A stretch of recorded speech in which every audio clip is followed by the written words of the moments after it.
Shalom, Bapak Ibu dan saudara-saudari yang terkasih, jumpa lagi dalam Sikat Sabda Iman Katolik hari Rabu Pekan Biasa ke-22, 31 Agustus 2022. Bacaan dari Injil Lukas bab 4 ayat 38 sampai 44. Marilah kita siapkan hati dan pikiran kita untuk mendengarkan sabda Tuhan. Semoga Tuhan beserta kita, sekarang dan selama-lamanya.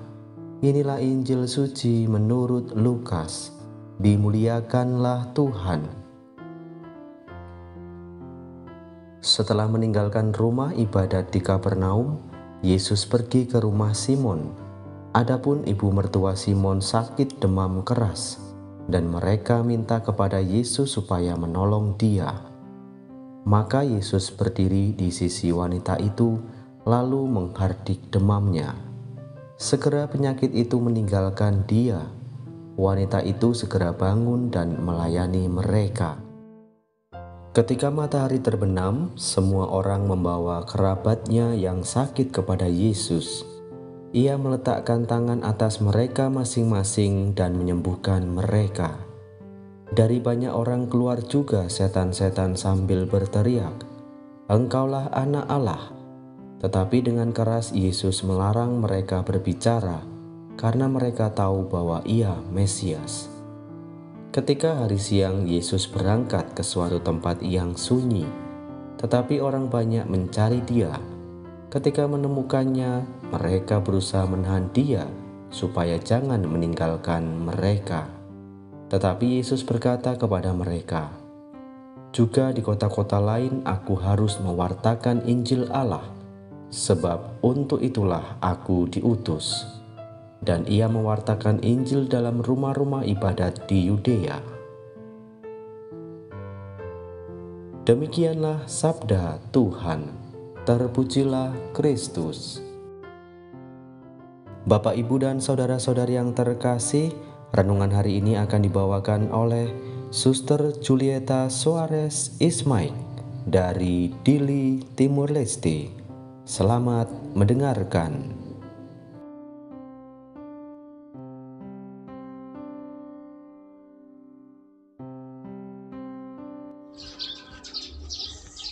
Saudara dan saudari yang dikasihi oleh Tuhan kita Yesus Kristus, kita berjumpa kembali dalam permenungan Sabda Iman Katolik. Pada zaman sekarang ini, berita tentang kedatangan seorang dokter dan seorang pewartaan sabda di tengah masyarakat atau di dalam keluarga sangat dinantikan dan dirindukan oleh masyarakat atau setiap orang, karena mereka membutuhkan penyembuhan dan juga membutuhkan penyegaran jiwa melalui pewartaan sabda Tuhan. Demikian juga pada zaman Yesus selalu dinantikan oleh orang-orang sakit dan juga orang-orang yang ingin mendengarkan pengajaran Yesus. Yesus yang sudah dikenal pada waktu itu sebagai seorang penyembuh dan seorang pengajar, tentu sangat ditunggu kedatangannya oleh orang-orang yang membutuhkan. Banyak orang sakit ingin bertemu dengan Yesus untuk disembuhkan dari penyakit yang diderita, dan banyak orang yang menantikan pengajarannya. Mereka datang untuk mendengarkan kabar gembira.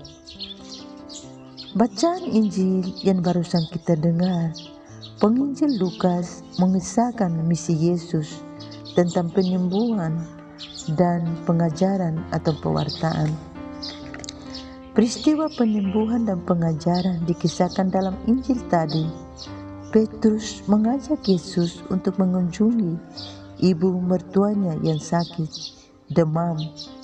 Ini menunjukkan bahwa Petrus sangat percaya kepada Yesus dan memintanya untuk menyembuhkan mertuanya yang sedang sakit demam tinggi. Sikap dan tindakan Petrus menunjukkan bahwa Petrus juga menaruh perhatian kepada mertuanya, maka Yesus langsung menyembuhkan dan mengabulkan permohonannya, dan ibu mertuanya disembuhkan oleh Yesus. Peristiwa tersebut ternyata penyembuhan yang dilakukan oleh Yesus menciptakan suatu persaudaraan antara Petrus dan Yesus.